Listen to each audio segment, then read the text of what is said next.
ආයුබෝවන් යාළුවනේ. ඉතින් ඔන්න අදත් මම ඔයාලට රසවත් වීඩියෝ එකක් අරගෙන ආවා. ඉතින් අද මම ඔයාලට කියලා දෙන්න හදන්නේ රසට කිතුල් පැණි වලින් වටලප්පම් එකක් හදාගන්නේ කොහොමද කියලා. ඉතින් මේ බලන්න මේ වටලප්පම් එක හොඳට සිදුරු හිටින්න හොඳ ලස්සනට පෙනුමට හැදිලා තියෙනවා. ඉතින් බහින්නේ නැතුව කැඩෙන්නේ නැතුව මේ විදිහට ලස්සනට වටලප්පම් එක හදාගන්නේ කොහොමද කියලා තමයි මම ඔයාලට කියලා දෙන්න හදන්නේ. ඉතින් මම අද මේ වටලප්පම් එක හදාගන්න හකුරු පාවිච්චි කරන්නේ නැහැ. කිතුල් පැණි තමයි ගන්නෙ. ඉතින් මෙතන මම කිතුල් පැණි කෝප දෙකක් අරන් තිනවා. කෝප දෙකක් කියන්නේ මිලිග්‍රෑම් 500ක් වගේ. ඉතින් ඔයාලට එක කප් එකකින් හදා ගන්නත් පුළුවන්. එහෙමනම් ඉන්ග්‍රීඩියන්ට්ස් වලින් ඔක්කොම භාගේ අරගන්න. ඒ වගේම පැණි කෝප දෙකට පොල් කිරි කෝපයක් අරන් තිනවා. ඒ වගේම බිත්තර 10ක් අරගන්නවා. සීනි මේස හැඳි දෙකක් අරගන්නවා. පොඩි කැරමල් එකක් හදා ගන්න ඕන නිසා. ඒ වගේම රසකාරක වෙනුවට මම පාවිච්චි කරනවා සාදික්කා පොඩ්ඩක් ගන්න ඕන ගෙඩියෙන්. ඒ වගේම එනසාල් ඇට කීපයක් අරගෙන තියෙනවා. කුරුඳු කැබලි කීපයක් අරන් තියෙනවා. එනසාල් ඇට 7-8ක් වගේ ගන්න. එතකොට හොඳට රසට හිටිනවා. ඉතින් ඒ වගේම ලුණු නම් ඕන වෙන්නේ ගොඩාක් පොඩි ප්‍රමාණයක්. තේ හැඳි කාලක් වගේ තමයි ලුණු නම් එකතු කරගන්නේ. කජුත් අත්‍යවශ්‍ය දෙයක් නෙවෙයි. ඉතින් මේ ඔයාලා කැමති නම් කජු ටිකක් දාගන්න පුළුවන් රස වැඩි වෙන්න. සරස ගන්න වගේම කජු ටිකක් අරගන්න පුළුවන්. ඉතින් කජු අත්‍යවශ්‍ය නැහැ. ඔයාලට තියෙනවා නම් අරගන්න පුළුවන්. මුලින්ම මම කරන්නේ සීනි මේස හැඳි දෙක කැරමල් කරගන්න ඕනේ.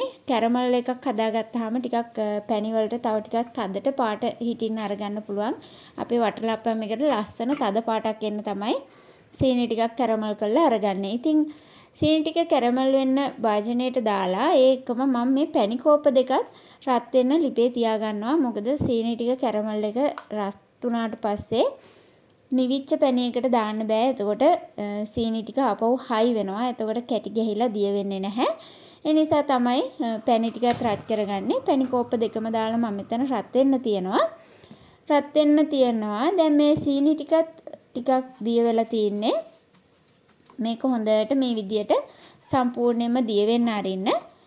දිය වෙන්න ඇරලා මේක හොඳට පෙන ගතියට එනකොට උඩ රන්වන් පාට වගේ පෙන බුබුලු දාන්න ගත්තාම මේ කැරමල් එක හැදිලා ඇති. ඊට පස්සේ ලිප වහගන්න. මෙන්න මේ තරමට ඇති. දැන් හොඳ රන්වන් පාටක් තියෙනවා. හොඳට ගෝල් පාටක් තියෙනවා. දැන් මේ රත් කරගත්තු පැණියකට මේ කැරමල් කරගත්තු සීනි ටික ටක් ගාලා දාලා හොඳට කලවම් කරගන්න. දැන් බලන්න ඔන්න අපේ පැණියකට තව හොඳ තද පාටක් එකතු වුණා. දැන් මේ ටික හොඳට කලවම් කරලා නිමෙන්න තියන්න. මේ පැණියක දැන් හොඳට නිමෙන්න ඕනේ. ඒක නිවෙන්න තියලා මම මේ බිත්තර හොඳයිද කියලා බලාගන්න වතුර භාජනයකට වතුර ටිකක් පුරවලා මේ බිත්තර ටික ඔක්කොම ඒකට බස්සලා බලනවා. ඉතින් දැන් මේ එක බිත්තරයක්වත් උඩ පාවෙන්නේ නැහැ. ඒ කියන්නේ මේ බිත්තර ඔක්කොම හොඳ තත්ත්වයෙන් තියෙනවා. දැන් අපි ගත්තු එනසාල් කුරුඳු පොතු සාදික්ක ටික වංගෙඩියකට දාලා හරි ග්‍රයින්ඩර් එකකට දාලා හරි කොටා ගන්න ඕනේ. ඉතින් ඒ ටික හොඳට කුඩු වෙන කොටන්න ඇරලා ඊට පස්සේ මම මේ බිත්තර ටික බෝල් එකකට දාලා කඩා ගන්නවා. ඔක්කොම ටික බිත්තර 10ම අර ගන්නවා. මේ බිත්තර චුට්ටක් කුඩා නිසා තමයි 10ක් ගත්තේ. ඉතින් ලොකු බිත්තර තියෙනවා නම් 8ක් විතර ගත්තාම ඇති. ඉතින් මේ ටික හොඳට අපි බීට් කරගන්න ඕනේ. ගෑරුප්පකින් හරි අත් බීටරයක් තියෙනවා නම් අත් බීටරයකින් හරි බීට් කරගන්න. ගොඩාක් වෙලා බීට් කරන්න ඕනේ නෑ. විනාඩියක් දෙකක් වගේ බීට් කරගන්න. ටිකක් මේක හොඳට කලවම් වෙලා හොඳ පෙනෙන තරමට නෙවෙයි. හොඳට මේ බිත්තර ටික ගැහෙන්න කලවම් කරගත්තාම ඇති. ඊට පස්සේ පොල් කිරි කෝප්ප එකතු කරගන්නවා. ඔයාලා දැන් බිත්තර 5ක් නම් ගන්නෙ. පොල් කිරි කෝප්ප භාගයක් අරගන්න. දැන් මෙතෙන්ම ලුණු තේ හැඳි කාලක් වගේ එකතු කරගන්න. දැන් මේ ටිකක් දාලා නැවත තපර 30ක් විතර හොඳට මේව කරගෙන මේ අපි කොටාගත්තු සුවඳ කුඩු ටික රසකාරක ටික එකතු කරලා ඒ ටිකත් හොඳට කලවම් කරගන්න. දැන් මේ ටික අපි අර නිවෙන්න තියපු පැණියකට එකතු කරගන්න ඕනේ. දැන් මේ පැණි එක හොඳට නිමිලා තියෙන්නේ. රස්නෙන් දාගන්න එපා. මේ පැණියක රස්නෙන් මේ බිත්තර මිශ්‍රණය දාන්න එපා. එතකොට බිත්තර ටික තැඹිලා කැටි ගෙහෙයි. ඒ නිසා බිත්තර ටික හොඳ තත්ත්වයෙන් කලවම් කරගන්න නම් පැණි එක හොඳට නිමෙන්න ඕනේ. දැන් මේ ටික හොඳට මේ ටිකත් විනාඩි භාගයක් තප්පර 30ක් වගේ හොඳට කලවම් කරගන්න. මේ විදිහට හොඳට කලවම් කරලා දැන් මේ ටික අපි ස්ටීම් කරගන්න ඕන නිසා මේ වෙලාවේදී වතුර එකක් තියන්න ස්ටීම් වෙන්න. වළඳකට රත් වෙන්න තියන්න නැත්නම් ස්ටීමර් එකකට වතුර ටිකක් රත් වෙන්න තියන්න. ඊට පස්සේ මේ ටික දැන් අපි දාගන්න බෝල් එක අඩියට බටර් ටිකක් ගාලා මම හදා ගන්නවා. එතකොට මේ වටේ ඇලෙන්නේ නැති වෙන වටලප්පම් එක හොඳට ගැලවෙන නිසා. ඉතින් ඔයාලට තෙල් ටිකක් වගේ ගා ගන්නත් පුළුවන්. බටර්ම ගන්න ඕනේ නැහැ. ඊට පස්සේ මේ පෙනේරයක් අරගෙන මම හොඳට මේ අපි කලවම් කරගත්තු මිශ්‍රණය අපි ස්ටීම් කරන භාජනයටම දාලා පෙරා ගන්නවා. මේ විදිහට පෙරලා අරගන්නකොට කෑලි එහෙම මොන හරි තියෙනවා නම් ඒ ඔක්කොම අයින් වෙලා යනවා. ඊට පස්සේ මේක හොඳට කොයිල් පේපර් එකකින් වහ ගන්න ඕනේ. මොකද නැත්තම් ස්ටීම් කරද්දී මේ වටලප්පම් එක ඇතුළට වතුර ගියොත් එහෙම දිහරාහ එනවා. නැත්තම් වටලප්පම් එක හරියට හැදෙන්නේ නැහැ. කැටේ වගේ ගන්න බැරි වෙනවා. ඒ වගේ ගොඩක් ප්‍රශ්න ඇති වෙනවා. ඒ නිසා මේක හොඳට අපි වහ ගන්න ඕනේ. කොයිල් පේපර් එකකින් වහලා මම මේ පියනකිනුත් වහ ගන්නවා. නැත්තම් ඔයාලට පුළුවන්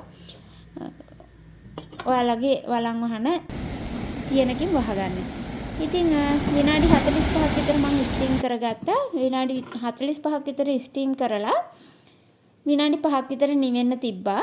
දැන් විනාඩි 5ක් 10ක් වගේ නිවෙනකොට මේක අල්ලන්න පුළුවන් අතින්. දැන් මම මේ ගලවලා බලන්නේ මේක හොඳට හැදිලාද කියලා බලන්න. දැන් මේ ඊයන් කොලේ ගලවලා ටූත් පික් එකකින් හරි ඉරටු කෑල්ලක් කඩලා අරගෙන ඉරටු කෑල්ලකින් හරි මේකට පොඩ්ඩක් හිල් කරලා බලන්න.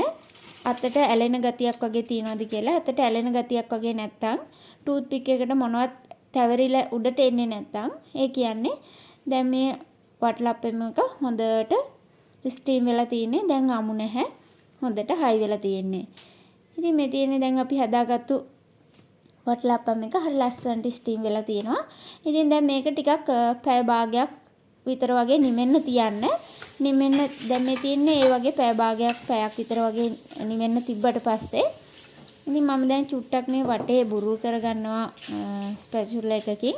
මේ බුරුල් කරන්න දෙයක්වත් නැහැ. දැන් මේක හොඳට ගැලවිලා එනවා. මම කෝකටත් කියලා තමයි මේ වටේ චුට්ටක් බුරුල් කරලා අරගන්න. ඉතින් මේක හොඳට දැන් ගැලවෙනවා කියලා මම දන්නවා. ඒ වුණාට චුට්ටක් ඉතින් වටේ ස්පැචුලා එකකින් රවුන්ඩ් කරලා අරගන්නවා. එතකොට හොඳටම ගැලවෙන නිසා.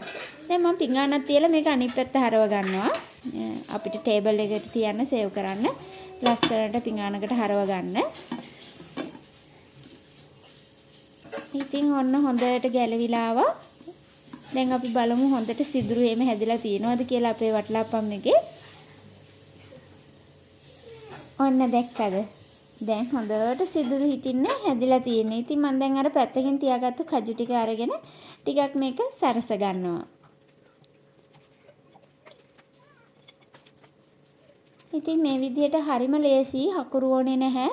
ඉතින් ඔයාලට කිතුල් පැණි වර්ගයක් නැත්නම් ඔයාලට පුළුවන් සීනි ටිකක් කැරමල් කරලා අරගෙනම මේ විදිහට වටලප්පම් හදාගන්න. හරිම රසට හදාගන්න පුළුවන්. ඉතින් මේ දවස්වල වැස්සට උණුවෙම කන්නත් මේ වටලප්පම් හරිම රසයි. ඔයාලට ෆ්‍රිජ් එකේ තියලා කූල් කරලා අරගෙන කන්නත් පුළුවන්. නැත්නම් හදලා මේ වගේ ටිකක් පැය භාගයක් වගේ නිමෙන්න තියලා උණුවෙන්ම කන්නත් පුළුවන්. ඉතින් මේ බලන්න අපේ වටලප්පම් එක ලස්සනට හැදිලා තියෙනවා. කැඩෙන්නේ නැතුව, බහින්නේ නැතුව හොඳට හිල් හිටින්න. ඇතුලේ සිදුරු ගතිය හොඳට තියෙනවා. ඉතින් ඔයාලත් මේ විදිහට වටලප්පම් හදලා බලන්න උත්සාහ කරලා බලන්න හදන්න. මේ රෙසිපි එකට හැදුවත් ඔයාලට වරදින්න නැතුව වටලප්පම් හදාගන්න පුළුවන්. ඉතින් උත්සවයකට ගෙදරට අමුත්තන් එන වෙලාවකට උනත් මේ විදිහට ඔයාලට රසට වටලප්පම් එක හදාගන්න පුළුවන්.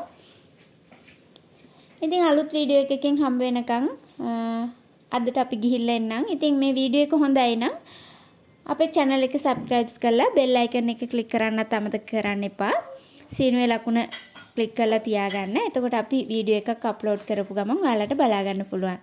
එහෙනම් ඉතින් ඔයාලා හැමෝටම සුබ දවසක්. ආයුබෝවන්.